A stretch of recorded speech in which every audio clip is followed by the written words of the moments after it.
Lu pernah nggak bangun pagi dengan alarm yang sama, macet yang sama, gaji yang kelihatannya naik tapi entah kenapa dompet tetap tipis?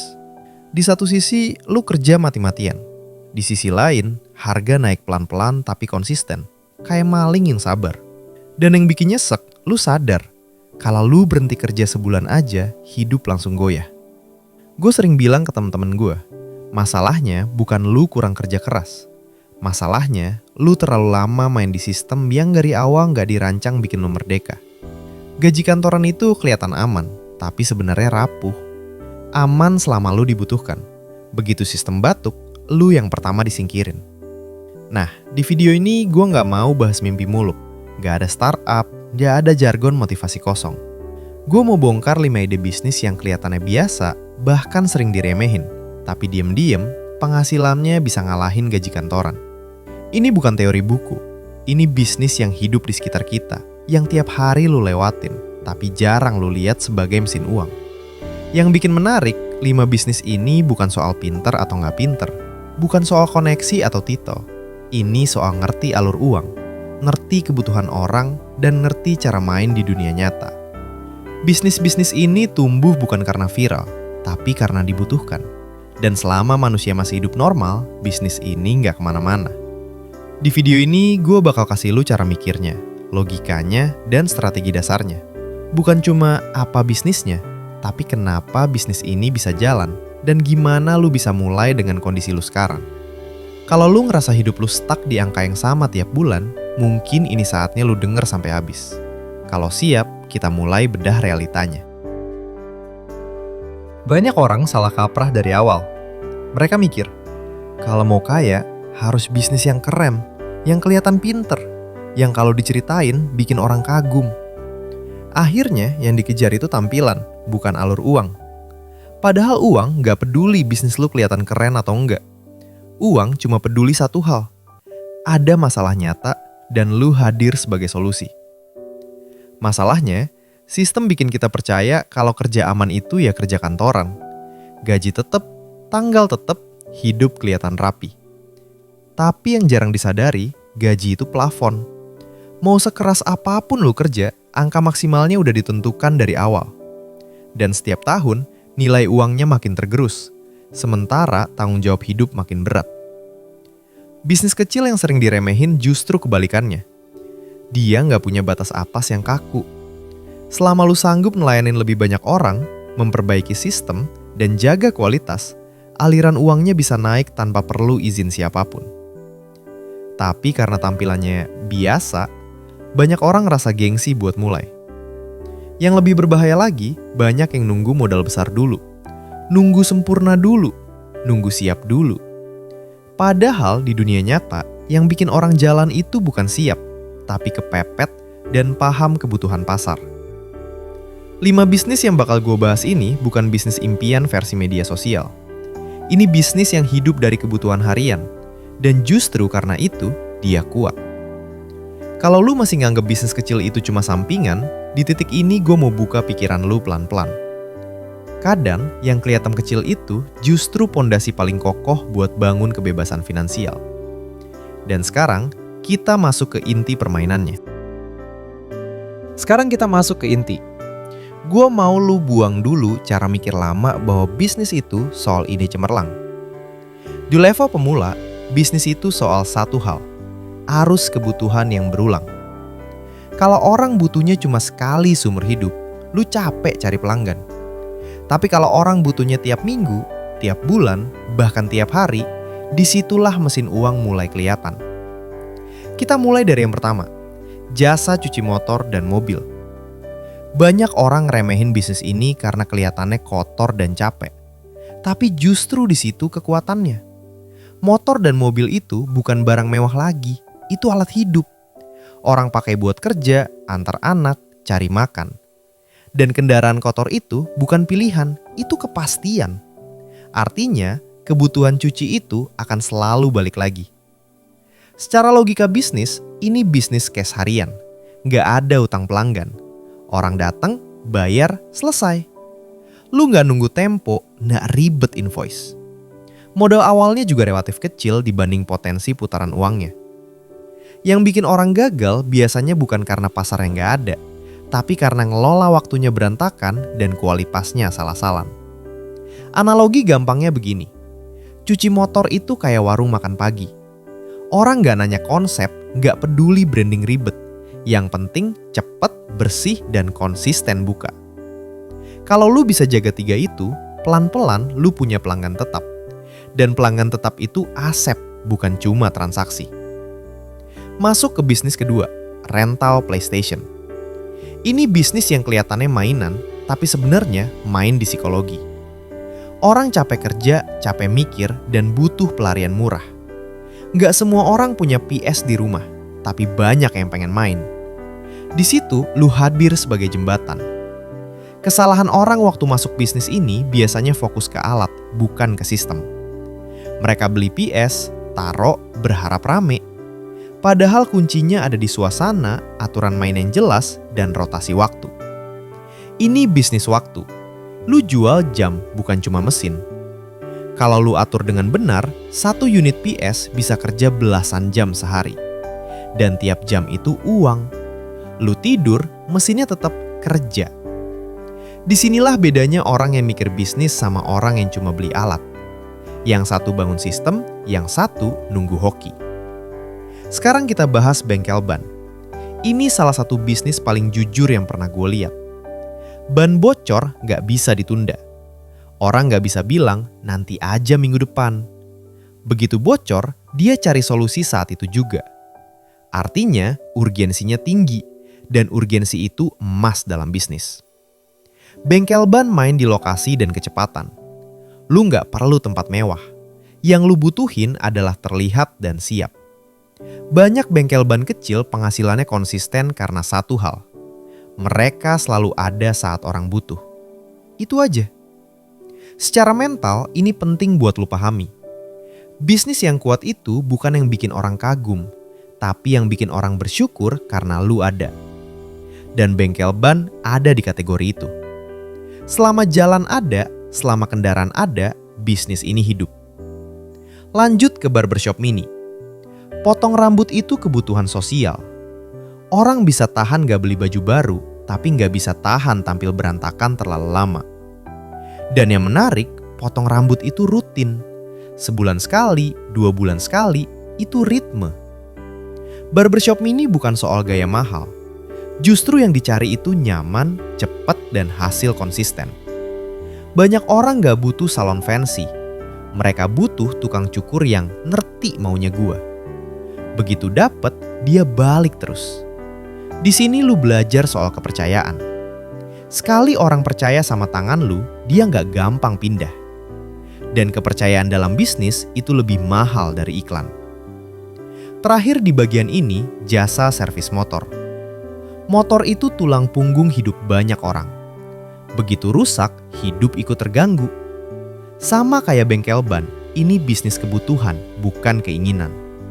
Tapi bedanya, servis motor punya peluang nilai transaksi lebih besar dan relasi jangka panjang. Kesalahan pemula biasanya pengen langsung lengkap. Padahal lu bisa mulai dari servis dasar. Yang penting bukan lengkapnya alat, tapi jujurnya kerja. Sekali orang ngerasa motornya beres dan gak dibohongin, dia balik. Bahkan bawa temen. Kalau lu perhatiin, 5 bisnis ini punya benang merah. Kebutuhannya nyata, berulang, dan dekat sama hidup sehari-hari. Gak perlu edukasi panjang ke pelanggan. Mereka datang karena butuh, bukan karena diyakinkan. Sekarang kita masuk ke level yang jarang dibahas orang. Banyak yang buka bisnis, tapi sedikit yang benar-benar menguasai bisnisnya. Bedanya tipis, tapi dampaknya jauh. Yang satu kelihatan rame tapi capek. Yang satu kelihatan biasa, tapi uangnya jalan terus. Gue mau mulai dari satu kesalahpahaman besar. Banyak orang mikir, kalau bisnis sudah jalan, tinggal nunggu uang masuk. Ini mitos paling berbahaya. Di 5 bisnis ini, uang gak datang dari keramaian, tapi dari pengulangan yang rapi. Dari pelanggan yang balik lagi, bukan yang cuma datang sekali. Ambil contoh cuci motor. Ada yang sehari bisa cuci puluhan motor, tapi akhir bulan bingung kemana uangnya. Kenapa? Karena dia cuma fokus ke kerja fisik, bukan ke sistem. Gak ada catatan harian, gak ada target, gak ada jam ramai yang dimaksimalkan. Akhirnya capek sendiri, uang bocor pelan-pelan. Yang paham sistem bakal mikir beda. Dia tahu jam sibuk, dia atur tenaga di jam itu. Dia bikin standar kerja supaya hasilnya konsisten. Bukan soal nambah pelanggan, tapi memeras potensi dari pelanggan yang sudah ada. Ini pola yang sama di semua bisnis kecil yang tahan lama. Sekarang rental PS. Banyak yang gagal bukan karena sepi, tapi karena aturan gak jelas. Waktu molor, alat rusak, konflik sama pelanggan. Padahal bisnis ini harus dingin, bukan pakai perasaan. Jam main harus tegas, perawatan rutin, dan pembatasan usia kalau perlu. Bukan galak, tapi jelas. Kejelasan itu bikin bisnis awet. Ada juga anggapan salah soal bengkel ban dan servis motor. Orang mikir margin kecil. Padahal yang main pinter gak cuma jual jasa inti. Dia jual kecepatan, kenyamanan, dan rasa aman. Tambah layanan kecil yang relevan, bukan maksa jualan. Dari situlah nilai transaksi naik tanpa harus nambah pelanggan. Barbershop juga sering disalahpahami. Banyak yang fokus dekorasi, lupa ke tangan. Padahal pelanggan datang bukan buat foto, tapi buat hasil. Di sini konsistensi lebih penting dari kreativitas berlebihan. Orang lebih pilih potongan aman tapi rapi dibanding eksperimen gagal. Yang jarang dibahas, semua bisnis ini menguji mental. Lu bakal ketemu hari sepi, pelanggan rese, alat rusak. Di titik itu, banyak yang ngerah. Padahal bisnis ini bukan sprint, tapi maraton pendek yang diulang-ulang. Yang tahan, dia menang pelan-pelan. Intinya, bisnis kecil jadi besar bukan karena trik rahasia, tapi karena disiplin melakukan hal sederhana dengan standar tinggi. Di bagian selanjutnya, gue bakal turunin semuanya ke level paling praktis. Langkah nyata yang bisa lu mulai, atur, dan jalani tanpa perlu ribet atau nunggu modal gede. Sekarang kita turunin semua ini ke lapangan, bro. Bukan teori, bukan wacana. Ini bagian di mana lu berhenti mikir dan mulai bergerak. Karena di titik ini, perbedaan orang yang cuma nonton sama orang yang beneran naik kelas itu kelihatan jelas. Langkah pertama yang paling krusial, pilih satu bisnis, bukan 5. Kesalahan pemula itu serakah di awal. Semua kelihatan menarik, akhirnya nggak ada yang jalan bener. Lu pilih satu yang paling dekat sama kondisi lu. Lokasi ada, waktu ada, skill ada. Jangan pilih yang paling keren, pilih yang paling mungkin dijalankan minggu ini. Setelah itu, fokus ke arus kas harian. Jangan langsung mikir besar. Di tahap awal, tujuan lu bukan kaya, tapi hidup. Pastikan bisnis lu bisa nutup biaya operasional dan ninggalin sisa, sekecil apapun. Sisa itu bukan buat gaya, tapi buat napas. Bisnis yang punya napas panjang bisa belajar dan bertahan. Langkah berikutnya, bikin aturan main sejak hari pertama. Jam buka jelas, harga jelas, cara kerja jelas. Ini bukan buat pelanggan doang, tapi buat lu sendiri. Aturan itu pagar. Tanpa pagar, lu capek karena semua keputusan diambil pakai emosi. Dengan pagar, lu tinggal jalanin. Sekarang soal pertumbuhan. Jangan buru-buru nambah cabang atau alat. Yang harus lu tingkatkan pertama itu kualitas dan kecepatan. Di bisnis kecil, reputasi nyebar lebih cepat dari iklan. Satu pelanggan puas bisa bawa 5 orang. Satu pelanggan kecewa bisa nutup pintu rejeki pelan-pelan. Secara mental, yang paling kerasa itu rasa capek dan ragu. Di bulan-bulan awal, hasil sering gak sebanding sama tenaga. Disinilah banyak yang berhenti. Padahal fase ini kayak mesin diesel. Berat di awal, tapi begitu panas, jalannya stabil dan kuat. Tugas lu cuma satu, jangan berhenti di fase dingin. Keuangan juga harus dilatih dari awal. Pisahin uang bisnis dan uang pribadi. Walaupun kecil, biasakan rapi. Banyak bisnis mati bukan karena nggak laku, tapi karena uangnya bocor tanpa sadar. Lu harus tahu bisnis lu sehat atau sakit, bukan nebak. Kalau hambatan datang, jangan panik. Alat rusak, pelanggan sepi, tenaga capek, itu bagian dari proses. Yang penting, lu evaluasi, bukan mengeluh. Bisnis kecil itu guru paling jujur. Dia langsung nunjukin kesalahan lu tanpa basa-basi. Kalau lu konsisten jalanin ini, efeknya bukan cuma uang. Lu dapat kendali. Lu nggak lagi nunggu tanggal gajian buat bernapas. Lu mulai ngerasa punya pegangan. Dan rasa itu, percaya deh, lebih mahal dari angka di rekening. Kalau lu siap, kita tutup dengan kesimpulan yang bakal nancep di kepala lu. Kalau lu tarik garis dari awal sampai sini, satu hal harusnya kelihatan jelas. Masalah banyak orang bukan kurang peluang, tapi salah lihat peluang. Kita diajarin ngejar yang kelihatan besar. Padahal yang bikin hidup stabil justru yang kelihatan sepele tapi dibutuhkan terus-menerus. 5 ide bisnis yang gue bahas ini bukan jalan pintas. Tapi justru karena itu dia kuat. Kebutuhannya nyata, pasarnya jelas, dan logikanya sederhana. Cuci kendaraan, rental hiburan, bengkel ban, potong rambut, servis motor. Semua dekat sama hidup sehari-hari. Semua punya arus uang berulang, dan semua bisa dijalankan tanpa harus nunggu hidup ideal dulu. Gue mau lu inget satu kalimat ini baik-baik. Kebebasan finansial bukan dibangun dari satu keputusan besar, tapi dari keputusan kecil yang dijalanin konsisten. Bukan soal seberapa cerdas lu di awal, tapi seberapa tahan lu di tengah jalan. Kalau hari ini lu masih hidup dari satu sumber penghasilan, itu bukan salah, tapi itu rapuh. Dan bisnis kecil yang lu bangun sekarang, sekecil apapun, itu bukan cuma soal uang.